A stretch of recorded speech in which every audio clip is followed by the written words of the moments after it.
This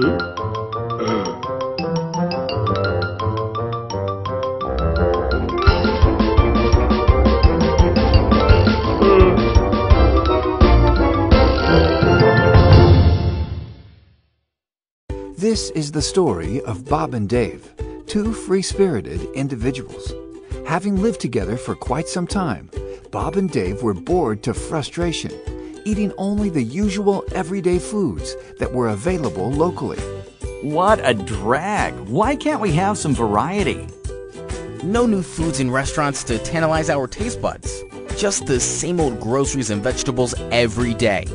They felt really limited and didn't know what to do, so they went online. It didn't take long before they discovered Travel Magma.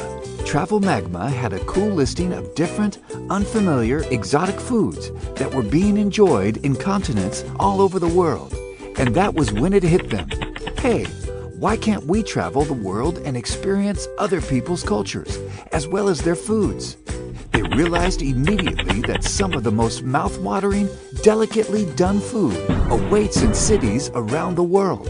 And so they packed their bags, got on a plane, headed straight for China. Here in China, there they are trying out the bear claw. The bear claw stew is a Chinese delicacy.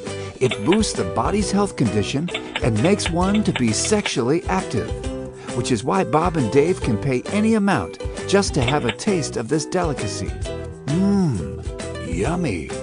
By their next day in China, they already made friends with Jin, a local Chinese who told them about century eggs and why its taste cannot be overemphasized.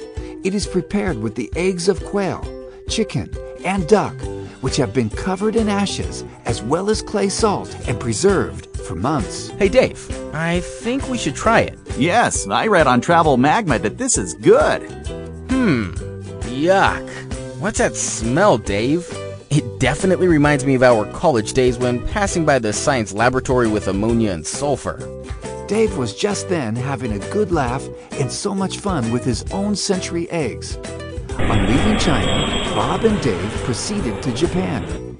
Here they discovered that the East Asians so much love their insects and found the wasp crackers to be their famous cheap food. So instead of the normal chocolate chip they were already tired of back home, Bob and Dave got to satisfy their taste buds with some cool wasp crackers while in Japan. From Japan, their next stop was Cambodia. Getting there, they met with the fried tarantula. Fried tarantula is one-of-a-kind food that is found everywhere in Cambodia. Tarantula is usually fried with garlic and a little salt, which turns out to be crispy outside and inside after frying it. Now that's tasty. Soon after, they were again on the way to Scotland, where the haggis awaited. This exotic food did not appeal to them at first because of how it is prepared with sheep liver, heart, and lungs. These are all mixed together with some chopped onions and spices before being encased in the sheep's stomach to simmer before you have your haggis ready. To their surprise, in the end, it came out with a really great taste and texture. Before heading back home, Bob and Dave made a stop at Vietnam. I heard they eat live cobra heart here. Yes, most people in Vietnam do eat it. I read on Travel Magma that it helps to endure the strength of a cobra, but for me, that's just way out of my comfort zone. Well, Bob gave it a try, but does that mean that he can now withstand a cobra? Dave sincerely doubts that.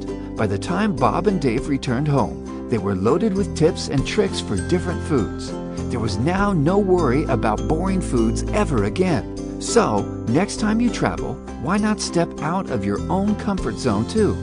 Why not leave out the boring stuff from your menu to try something more exciting? Well, the only name you need to know whenever you want more useful information about food in any city you're traveling to is Travel Magma.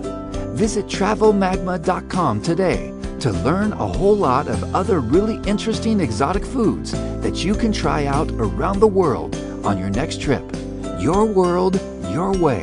travelmagma.com